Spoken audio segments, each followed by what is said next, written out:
పచ్చడి చేస్తున్నాను. అన్నీ పచ్చి వేసి అన్నీ పచ్చి వేస్తున్నా. పచ్చిమిరపకాయలు పచ్చి,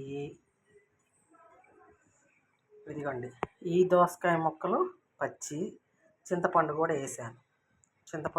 చూడండి, ఇదిగో చింతపండు ఎక్కువ వేసుకోవాలి. ఇంకేం వేయట్లేదు కదా. మనం దోసకాయ పచ్చడి దీంట్లో ఉప్పు వెల్లుల్లిపాయలు వేస్తా. ఇదిగోండి ఉప్పును వెల్లుల్లిపాయలు వేసాను. ఇప్పుడు దీన్ని మేము మిక్సీ పెట్టేసుకుందాం. మిక్సీ పట్టేసేసుకొని చూద్దాం. ఇదిగోండి దీంట్లోకి ముక్కలు కలిపేసాను.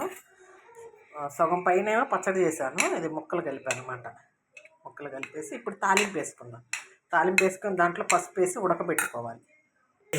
పసుపు వేసి తాలింపు వేసాను అనమాట. దీంట్లో ఉడకనివ్వాలి. నూనె మనం పచ్చి కదా నూరుకుంది. నూనె ఎక్కువే పట్టుద్దండి, నూనె ఎక్కువే పట్టుద్ది. ఉడకనిస్తే ఉడుకుతుంది అన్నమాట. ఇప్పుడు బాగుంటుంది అన్నమాట.